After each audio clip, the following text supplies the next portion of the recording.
Je m'appelle Emily. J'ai 31 ans et ce que je m'apprête à avouer vit en moi comme une blessure silencieuse. Vous est-il déjà arrivé de regarder votre propre vie sans la reconnaître? Tout a commencé le jour où j'ai compris que la vie que j'avais construite n'était pas celle que mon cœur désirait vraiment.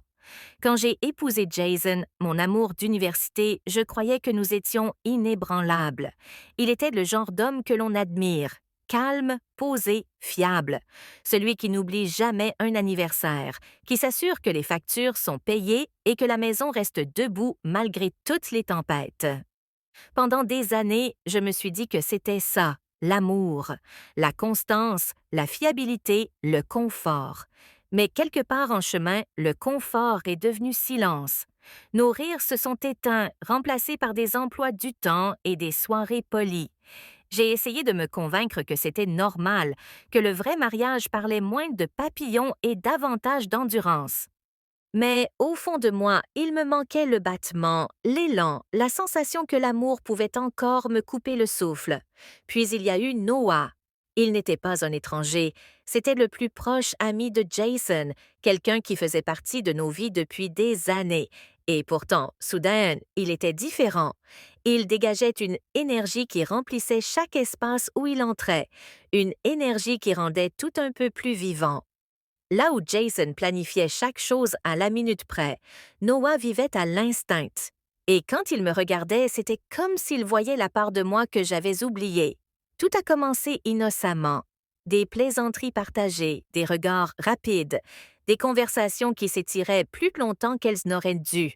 Je me disais que c'était sans danger, mais peu à peu nos mots sont devenus chargés, nos silences passent étaient plus lourds. Chaque fois qu'il passait, mon cœur me trahissait, s'emballant d'une manière que je ne pouvais pas contrôler. Mais que se passe-t-il lorsqu'un seul instant change tout? Un soir, alors que Jason était en déplacement, la frontière entre l'amitié et autre chose a disparu.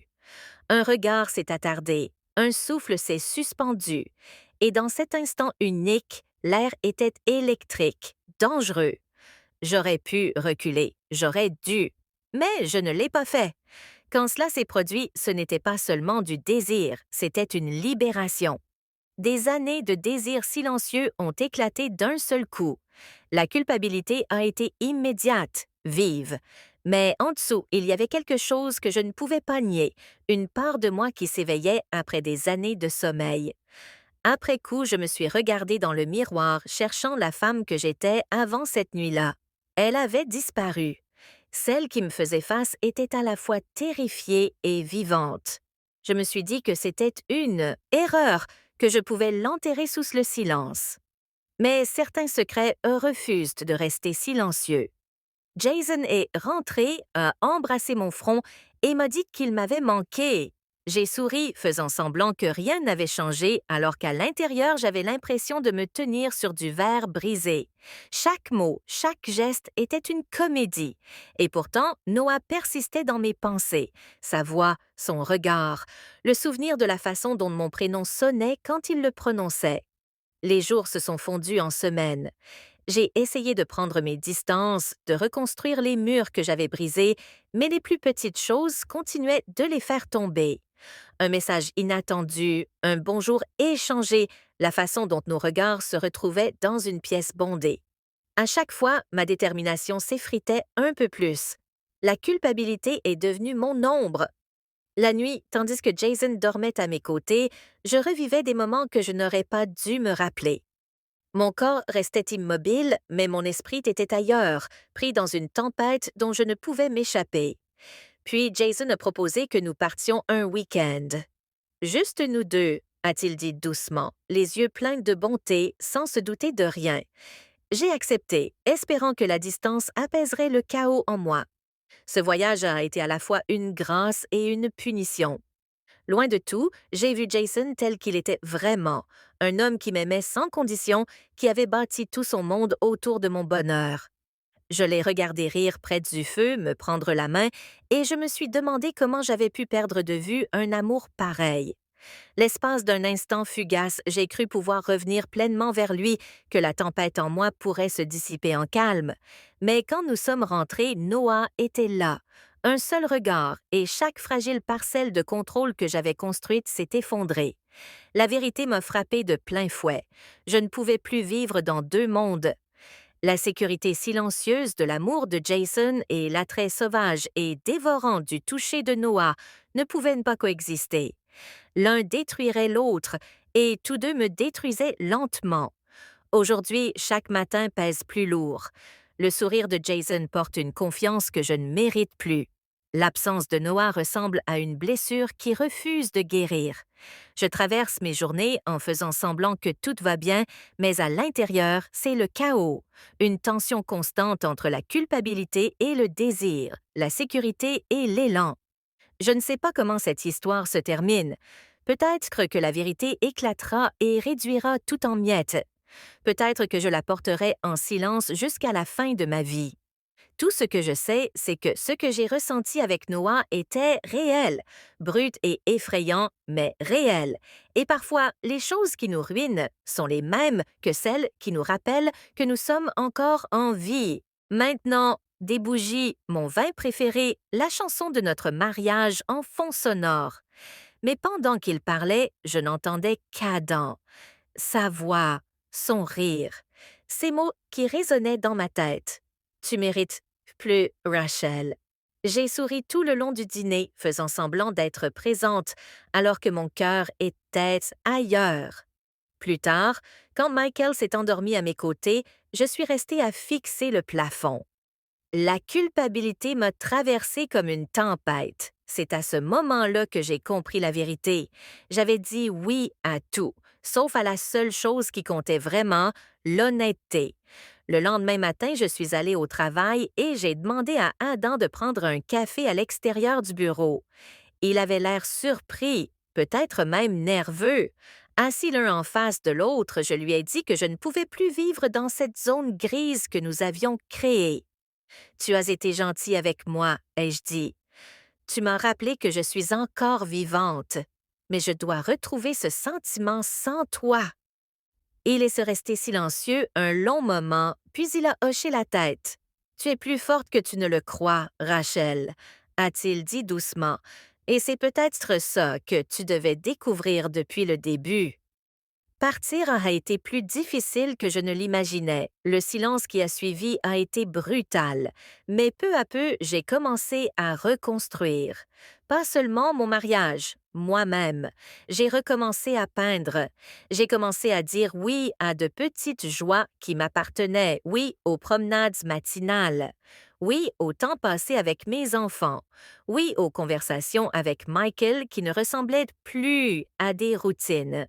Finalement, j'ai dit la vérité à Michael, pas au sujet d'Adam précisément, mais sur ce vide que je ressentais. Il ne l'a pas bien pris. Il y a eu des disputes, des larmes, de longues nuits de silence. Mais petit à petit, nous avons retrouvé notre chemin. Il a recommencé à être présent, vraiment présente, et moi, j'ai appris à lui pardonner et à me pardonner. Des années plus tard, je repense encore à ce chapitre de ma vie, non pas avec des regrets, mais avec lucidité, parce que parfois, l'infidélité ne commence pas par un baiser, elle commence par l'absence, par la solitude, par le fait de dire oui à tout le monde, sauf à la personne que l'on a juré d'aimer. J'ai dit oui à tout parce que j'avais peur de dire non au vide dans mon cœur. Mais j'ai compris une chose d'essentielle. Le véritable amour n'est pas d'être toujours heureux, c'est faire face à la vérité, même quand elle fait mal, et choisir de reconstruire plutôt que de fuir. Et aujourd'hui, quand je regarde en arrière, je réalise que le mot le plus puissant dans une relation n'est pas oui. Parce que dire non aux mauvaises choses, c'est la seule façon de dire enfin oui aux bonnes, même si rien n'avait été dit. Nous n'avions pas franchi de ligne extérieurement, mais intérieurement, quelque chose avait déjà basculé. Quand il me regardait, je me sentais redevenir une version de moi-même que j'avais presque oubliée. Pas parfaite, pas épuisée, juste vivante. Et je crois que c'est cela qui m'a le plus effrayée.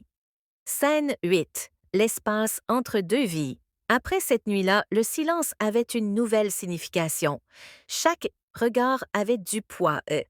Chaque mot restait suspendu un peu trop longtemps. J'ai commencé à m'habiller avec plus d'intention, des détails subtils, une touche de couleur, un bijou que je n'avais pas porté depuis des années. Je me disais que c'était pour moi, mais au fond, je savais très bien qui je voulais voir remarquer. Ethan, bien sûr, a remarqué, mais pas de la manière que j'espérais. Tu sembles distraite ces derniers temps, a-t-il dit un soir, d'un ton léger, mais avec un regard attentif. Quelque chose au travail? J'ai souri trop vite. Un gros projet, ai-je répondu. Il a hoché la tête, confiant, et cette confiance aveugle m'a fait plus mal que la colère n'aurait jamais pu le faire. Ce soir-là, je suis restée assise dans ma voiture, sur l'allée, longtemps après être rentrée. La lumière du salon brillait doucement à travers la fenêtre. Une image parfaite de paix domestique. À l'intérieur de cette maison se trouvait tout ce que j'étais censée vouloir. Et pourtant, assise là dans l'obscurité silencieuse, je me sentais étrangère à ma propre vie. Scène 9, la pluie qui a brisé le silence. Une semaine plus tard, la pluie est revenue. Une de ces pluies de Seattle qui semble interminable, douce, régulière, rythmée, le genre de pluie qui rend tout plus lourd et plus intime. Il était tard lorsque Lucas m'a proposé de me raccompagner. Allez, tu vas être trempé, a-t-il dit avec légèreté. J'ai hésité, puis j'ai accepté. Le trajet s'est fait dans le calme. Les essuie-glaces balayaient le pare-brise dans un mouvement lent et hypnotique. Nous parlions de travail, de musique, de rien d'important. Mais sous chaque mot, il y avait le murmure de quelque chose de plus profond, quelque chose de non dit. Quand il s'est arrêté devant ma maison, je n'ai pas ouvert la porte tout de suite. Pendant un moment, tout ce que j'entendais, c'était de la pluie contre la vitre. Puis il a dit doucement, « Tu n'as pas à faire semblant d'aller bien tout le temps. » Quelque chose en moi s'est fissuré. Je voulais dire « ça va », mais les mots ne venaient pas. À la place, je me suis tournée vers lui, et dans cet instant fragile, tout a changé. Le baiser n'était ni sauvage ni calculé. Il était silencieux, douloureux, humain. Et quand il s'est terminé, il n'y a eu ni victoire ni soulagement, seulement le poids lourd et tranchant de savoir que quelque chose d'irréversible venait de se produire.